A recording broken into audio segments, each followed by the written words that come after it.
For asthma में ये scene है कि असल में एस्थमा को उसकी सिवियरिटी या फिर अगर एस्थमा के ड्रग्स किसी को दिए जा रहे हैं तो उस पेशेंट में प्रोग्नोसिस कैसा है, उस पेशेंट की हालत कैसी है, उन ड्रग्स को देने के बाद उसके सिम्टम्स बेटर होते हैं या नहीं होते, उस हिसाब से पेशेंट्स को हम एस्थमा में ड्रग्स देते हैं। सही है। जो सबसे पहला टाइप ऑफ एस्थमा है यहाँ पे वो है माइल्ड इंटरमिटेंट एस्थमा। अब माइल्ड इंटरमिटेंट एस्थमा क्या होता है कि जो पेशेंट है उसके सिम्टम्स इतने सिवियर नहीं है। इतने सिवियर से क्या मतलब है कि उसके जो सिम्टम्स है वो होते हैं वंस अ वीक, 3 महीने में उसके हर महीने में वंस अ वीक उसके सिम्टम्स होते हैं। अब ये नहीं है कि बहुत एक्सट्रीम सिम्टम्स है, थोड़े बहुत सिम्टम्स जैसे वीजिंग हो गई, कफिंग हो गई, जो नॉर्मल सिम्टम्स होते हैं एस्थमा के, उसको एस्थमा डायग्नोस हो चुका है, लेकिन सिम्टम्स इतने सिवियर नहीं है। अब इसमें हम देते हैं जब उसको जैसे ही उसको सिम्टम्स हो तब वो लेता है साबा। साबा क्या है? Short acting beta agonist. Short acting beta agonist वो होते हैं जिनका एकदम से इफ़ेक्ट होता है, यानी जैसे ही पेशेंट उनको लेगा, वो बेसिकली जैसे वो इनहेलर से इनको लेगा वो उसके ना सिम्टम्स सही हो जाएंगे। अब उसमें कौन कौन से हमारे पास, एक एल्ब्यूट्रॉल है, एक टेबुटेलाइन है। सही है। ये दोनों मेन साबा हैं जो कि माइल्ड इंटरमिटेंट एस्थमा में दिए जाते हैं। उसके बाद आती है regular preventive therapy. Regular preventive therapy क्या है कि पेशेंट के सिम्टम्स इतने एक्सट्रीम नहीं है, लेकिन सिम्टम्स उसे एक हफ्ते में 3 दफ़ा से ज़्यादा हो रहा है। जैसे Monday Tuesday Wednesday Thursday Friday में से उसको मंडे वेडनेसडे फ्राइडे संडे चार चार दफ़ा हो रहे हैं। यहाँ पे कंटिन्यूस 4 दिन हो रहे हैं। उसे मोर देन यानी 3 टाइम्स अ वीक अगर उसको हो रहे हैं सिम्टम्स, तो उसको हम क्या देते हैं उसमें। और उसके अलावा उसको लास्ट 2 साल में एक एपिसोड हुआ है एक्जिब्रेशन ऑफ एस्थमा का। एक्जिब्रेशन ऑफ एस्थमा क्या होता है कि जब एक्सट्रीम एस्थमा होता है जिसकी वजह से टैकीपीनिया होता है, टैकीकार्डिया होता है, पेशेंट को हॉस्पिटल में एडमिट होना पड़ता है। तो अगर कोई पेशेंट है जिसमें हम बेसिकली प्रिवेंटिव थेरेपी दे रहे हैं, प्रिवेंटिव थेरेपी यानी कि उसको प्रिवेंट करें कि उसका कोई एक्जिब्रेशन ऑफ एस्थमा वाली हालत ना हो, और उसके जो सिम्टम्स 3 टाइम्स अ वीक या उससे ज़्यादा हो रहे हैं वो ना हो, उसके सिम्टम्स इन कंट्रोल रहें, तो उसको हम देते हैं एक चीज़ इन एक तरह हम देते हैं साबा। साबा जैसे मैंने बताया एल्ब्यूट्रॉल एंड टेबुटेलाइन। लेकिन उसके अलावा इन में से कोई हम एक देते हैं। एक क्या होता है इनहेल्ड कॉर्टिकोस्टेरॉइड्स। इनहेल्ड कॉर्टिकोस्टेरॉइड्स का क्या काम होता है? ये इन्फ्लेमेशन रोकते हैं। अब एस्थमा में एक तो ब्रोंकोस्पेज़म हो रहा है, यानी ब्रोंकियोल जो है वो कॉन्स्ट्रिक्ट हो रहे हैं। दूसरी चीज़ क्या हो रही है, हमारे पास इन्फ्लेमेशन हो रही है। इन्फ्लेमेशन को हमें रोकना है, तो साबा के साथ या तो हम इनहेल्ड कॉर्टिकोस्टेरॉइड दे सकते हैं। अब इनहेल्ड कॉर्टिकोस्टेरॉइड में हमारे पास क्या है, बेक्लोमेथाजोन। सिर्फ एक ही मेन नाम है बेक्लोमेथाजोन, ये याद रखना है। या फिर हम ल्यूकोट्राइन रिसेप्टर एंटागोनिस्ट दे सकते हैं। अब ल्यूकोट्राइन क्या होता है? ल्यूकोट्राइन जो है वो हमारा मेनली जो हमारे इन्फ्लेमेशन के जो मेन चीज़ है ना एस्थमा में, वो है ल्यूकोट्राइन। ये बाकी मास्ट सेल, इज़ोनोफिल्स, इन सब की ना रिक्रूटमेंट कराते हैं, और एक्चुअली में इन्फ्लेमेशन के मेनली जो सिम्टम्स कराते हैं वो ल्यूकोट्राइन्स होते हैं। अब अगर ल्यूकोट्राइन के रिसेप्टर का एंटागोनिस्ट हम देंगे, एंटागोनिस्ट यानी वो ल्यूकोट्राइन को अपने रिसेप्टर से बाइंड करने से रोकेगा, तो हमारे पास इन्फ्लेमेशन ही नहीं होगी। इन्फ्लेमेशन नहीं होगी तो अब हमारे पास सिम्टम्स कम होंगे। तो हम साबा के साथ या तो इनहेल कॉर्टिकोस्टेरॉइड्स दे सकते हैं, लेकिन कॉर्टिकोस्टेरॉइड्स के अपने साइड इफ़ेक्ट्स हैं। तो अगर हम कॉर्टिकोस्टेरॉइड्स नहीं दे रहे तो हम ल्यूकोट्राइन रिसेप्टर एंटागोनिस्ट, जिसको एलटीए कहते हैं, हम जिसको एलटीए कहते हैं, उसमें हम क्या दे सकते हैं, मॉन्टेल्यूकास्ट या ज़ेफिरल्यूकास्ट। अब आप इनके नाम से याद रखते हैं, जैसे एलटीए ल्यूकोट्राइन रिसेप्टर एंटागोनिस्ट है तो इसमें ल्यूकास्ट आ रहा है एंड में, तो हम या तो मॉन्टेल्यूकास्ट दे सकते हैं या ज़ेफिरल्यूकास्ट दे सकते हैं। उसके बाद अगर हम पेशेंट को साबा के साथ इनहेल कॉर्टिकोस्टेरॉइड्स भी नहीं दे रहे, ल्यूकोट्राइन रिसेप्टर एंटागोनिस्ट भी नहीं दे रहे, तो हम मास्ट सेल स्टेबलाइज़र दे सकते हैं। मास्ट सेल जो होते हैं हमारे, वो इन्फ्लेमेशन के चीज़ें रिलीज़ करते हैं, एक्चुअली में इन्फ्लेमेशन कराते हैं। तो साबा तो हमारा ब्रोंकोस्पेज़म रोकेगा। अब अगर हम ये 2 चीज़ें नहीं दे रहे तो इन्फ्लेमेशन को रोकने के लिए हम मास्ट सेल स्टेबलाइजर्स दे रहे हैं, जो मास्ट सेल को रोकेंगे इन्फ्लेमेशन कराने से। मास्ट सेल स्टेबलाइजर हमारे पास कौन सा है? क्रोमोलिन। क्रोमोलिन तो या तो हम साबा के साथ देंगे इनहेल कॉर्टिकोस्टेरॉइड जिसमें हमारे पास बेक्लामेथाजोन है, या फिर हम देंगे ल्यूकोट्राइन रिसेप्टर एंटागोनिस्ट जिसमें मॉन्टेल्यूकास्ट, ज़ेफिरल्यूकास्ट है। जैसे मैंने बताया एलटीए में ल्यूकास्ट एंड में आ रहा है, ये याद करने का तरीका है। और मास्ट सेल स्टेबलाइजर दे सकते हैं जिसमें हमारे पास है क्रोमोलिन। सही है। एज ए सेट साबा में से इन तीनों, साबा के साथ इन तीनों में से कोई एक दिया जाता है, तीनों नहीं दिए जाते।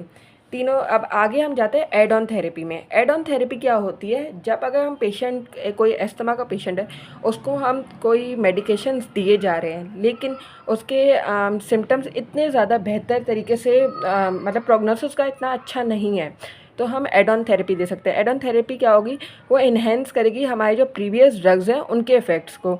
तो बेसिकली पेशेंट के सिम्टम्स को और ज़्यादा, प्रोग्नोसिस का और ज़्यादा अच्छा होगा। तो हम उसमें क्या देते हैं, साबा तो मेन है, मैं कंटिन्यूस बार बार बोल रही हूँ साबा। साबा में हमारे पास कौन से थे, हमने पढ़े थे एल्ब्यूट्रॉल और टेब्यूटेलाइन। लेकिन अगर हम साबा नहीं, अगर हम एड ऑन थेरेपी दे रहे हैं तो साबा में हम क्या दे सकते हैं, एक हम दे सकते हैं लाबा। लाबा क्या है, long acting beta agonist. Long acting beta agonist क्या होता है कि हम ये तब देते हैं जब पेशेंट को कंटिन्यूसली इनहेल्ड मेडिकेशन की ज़रूरत होती है और उसका एक्शन जो है लॉन्ग लास्टिंग हो, तो तब लाबा देता है। साबा शॉर्ट एक्टिंग है, फास्ट उसका एक्शन होता है। लाबा का एक्शन स्लो होता है, उसमें घंटों लगते हैं, 10-12 घंटे। सही है। अब इसमें लाबा में हमारे पास कौन से, सेलमेट्रोल, फॉरमेट्रोल। इसमें आप नाम में एंड में मेट्रोल आ रहा है, तो उससे हम याद कर सकते हैं। साबा में हमारे जैसे था एल्ब्यूट्रॉल और टेब्यूटेलाइन, तो लाबा में हमारे पास कौन सा है, सेलमेट्रोल और फॉरमेट्रोल। तो हम साबा के साथ या तो लाबा दे सकते हैं एड ऑन थेरेपी में। अगर लाबा दे रहे हैं तो हमें इनहेल्ड कॉर्टिकोस्टेरॉइड्स हमेशा देने पड़ेंगे, क्योंकि लाबा जो है वो हमारी एंटी इन्फ्लेमेटरी एक्शन उसका नहीं है, वो सिर्फ और सिर्फ ब्रोंकोस्पैज़म रोकेगा। हमें इन्फ्लेमेशन तो रोकनी है, तो इन्फ्लेमेशन रोकने के लिए हमारे इनहेल्ड कॉर्टिकोस्टेरॉइड्स देते हैं। तो लाबा should always be given with inhaled corticosteroid, except for अगर किसी बंदे में एक्सरसाइज इंड्यूस्ड एस्थमा है, यानी उसके अंदर एस्थमा हो रहा है लेकिन एक्सरसाइज के बाद हो रहा है, उसमें एस्थमा के सिम्टम्स आ रहे हैं लेकिन एक्सरसाइज के बाद आ रहे हैं, तो उसको हम लाबा के साथ इनहेल कॉर्टिकोस्टेरॉइड्स नहीं देंगे, एलटीए देंगे। एलटीए हमारे पास क्या था, leukotriene receptor antagonist. Leukotriene receptor antagonist में हमारे पास कौन सा था, मोंटेल्यूकास, ज़ेफिल्यूकास। तो या तो हम साबा के साथ लाबा और आईसीएस देंगे, या फिर साबा के साथ आईसीएस देंगे और एलटीए, या फिर एलटीए देंगे। सही है।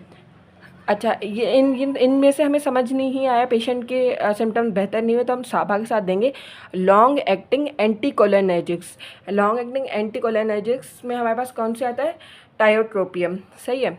तो या तो अब एड ऑन थेरेपी हम क्या क्या दे रहे हैं, साबा, लाबा, या फिर लाबा के साथ देंगे हम आईसीएस। अगर लाबा नहीं दे रहे हैं तो साबा के साथ आईसीएस देंगे। अगर आईसीएस नहीं दे रहे तो एलटीए देंगे। एलटीए नहीं दे रहे तो long acting anticholinergics, LAA tiotropium देंगे। सही है। उसके बाद आता है हमारे पास परसिस्टेंट पुअर कंट्रोल, यानी कंटिन्यूसली हमारे पास जो एस्थमा है वो हो रहा है और उसके सिम्टम्स भी बेहतर नहीं हो रहे, पुअर कंट्रोल है, पुअर प्रोग्नोसिस है, तो हम साबा के साथ या तो आईसीएस देंगे, या साबा के साथ हम आईसीएस और लाबा दोनों देंगे। सही है। साबा, आईसीएस, लाबा। ऊपर हम एड ऑन थेरेपी में साबा के साथ लाबा और आईसीएस दे रहे थे, यहाँ पे साबा के साथ लाबा और आईसीएस दे रहे हैं। यहाँ पे एलटीए और लॉन्ग एक्टिंग एंटीकोलिनर्जिक्स का कोई काम नहीं है, यहाँ पे साबा के साथ हमें लाबा ही देना है। क्यों? क्योंकि हमारे पास पुअर कंट्रोल है। हमें कंटिन्यू लाबा हम रोज़, पेशेंट जो है वो रोज़ यूज़ करता है या फिर वीक में बहुत ज़्यादा टाइम्स यूज़ करता है, बाकी चीज़ें पेशेंट रोज़ यूज़ नहीं करेगा। तभी अगर हमें प्रॉपर कंट्रोल करना है तो हम लाबा देना पड़ेगा, एंड देन उसके साथ आईसीएस देना पड़ेगा। सही, क्योंकि लाबा अकेले नहीं देते, लाबा में एंटी इन्फ्लेमेटरी एक्शन नहीं होता। सही है। अब हम नाम क्या कहते हैं, साबा में हमारे पास कौन से थे, एल्ब्यूट्रोल एंड टेब्यूटेलाइन। आईसीएस में हमारे पास कौन से थे, बेक्लोमेथाजोन। सही है। आईसीएस में हमारे पास था बेक्लोमेथाजोन। सही है। और साबा में हमारे पास था एल्ब्यूट्रोल और टेब्यूटेलाइन। और लाबा में हमारे पास कौन सा था, सेलमेट्रोल एंड फॉरमेट्रोल। सही है। अगर इन तीनों के साथ भी पेशेंट की कंडीशन बेहतर नहीं हो रही तो हम ओरल थियोफाइलिन देंगे, लेकिन ओरल थियोफाइलिन के साइड इफ़ेक्ट्स बहुत ज़्यादा होते हैं एंड इट्स रिस्की, और ओरल मेडिकेशन एस्थमा में वैसे भी उसके साइड इफ़ेक्ट्स बहुत ज़्यादा होते हैं। तो ये इमरजेंसी कंडीशंस या फिर मोस्ट नीडेड कंडीशंस में ऐड किया जाता है। उसके बाद आता है हमारे पास सिवियर एस्थमा। सिवियर एस्थमा क्या होता है कि हमारे पास फोर्स्ड एक्सपिरेटरी वॉल्यूम पर सेकंड जो है वो लेस देन 60% होता है। नॉर्मली वो 80% होता है, लेकिन अगर लेस देन 60% है और फ्रीक्वेंट इमरजेंसी हॉस्पिटलाइजेशन हो रही है, एस्थमा की एग्जर्बेशंस फ्रीक्वेंट है, तो तब हम कहते हैं कि हमारा जो पेशेंट है उसको सिवियर एस्थमा है। सिवियर एस्थमा जो पेशेंट को हम साबा, आईसीएस, एलटीए, LAA चारों देते हैं। सही है। साबा में हमारे पास एल्ब्यूट्रॉल और टेब्यूटेलाइन था, ICS में हमारे पास था बेक्लोमेथाजोन, LTA में हमारे पास था मोंटेल्यूकास्ट, ज़ेफिरल्यूकास्ट, और LAA यानी लॉन्ग एक्टिंग कोलिनर्जिक्स में हमारे पास था टायोट्रोपियम। ये चारों हम मेडिकेशन पेशेंट को देंगे। उसके साथ पेशेंट को आइपरट्रोपियम क्या होता है, सामा यानी शॉर्ट एक्टिंग मस्करेनिक एंटागोनिस्ट, और IV मैग्नीशियम देंगे। अगर पेशेंट हॉस्पिटलाइज्ड है तो उसको हम इन चारों के साथ आइपरट्रोपियम और IV मैग्नीशियम देंगे, ताकि उसकी बाकी जो मसल्स है उनके ऊपर अस्थमा का जो एक्शन हो रहा है, जैसे लंग्स, हार्ट वगैरह के ऊपर एक्शन हो रहा है, वो रिड्यूस हो जाए। उसके बाद हम सीवियर अस्थमा में इन चारों के साथ इन दोनों में से कोई एक थेरेपी देते हैं, या तो हम ओरल स्टीरॉइड देते हैं। अगेन ओरल जो चीज़ें हैं वो रिस्की हैं पेशेंट के लिए, उनके साइड इफ़ेक्ट्स बहुत ज़्यादा होते हैं, तो मोस्टली ओरल स्टीरॉइड्स की जगह anti-IgE थेरेपी देते हैं। anti-IgE अब एस्थमा में इम्यूनोग्लोबिन E जो है उसका बहुत बड़ा एक्शन होता है, उसकी वजह से हमारे हाइपर सेंसिटिविटी रिएक्शंस हो रहे होते हैं। तो या तो हम ओरल स्टीरॉइड्स देंगे और इन 4 मेडिकेशंस के साथ, या फिर हम देंगे anti-IgE थेरेपी, ताकि वो इम्यूनोग्लोबिन E को इनहिबिट करें। अब anti-IgE थेरेपी में हमारे पास क्या है, ओमालिजुमाब जो है वो हम दे सकते हैं। तो हमने क्या क्या पढ़ा, हमने पढ़ा कि माइल्ड इंटरमिटेंट एस्थमा होता है, रेगुलर प्रिवेंटिव थेरेपी होती है, एड ऑन थेरेपी होती है, परसिस्टेंट पुअर कंट्रोल और सिवियर एस्थमा, और उनके ड्रग्स साबा, लाबा, ICS, LAA, LTA, और हमारे पास उसके अलावा जो है ओरल स्टीरॉइड होते हैं, anti-IgE थेरेपी, आइपरट्रोपियम, IV मैग्नीशियम। तो कंडीशन और प्रोग्नोसिस के हिसाब से ये हम ड्रग्स देते हैं।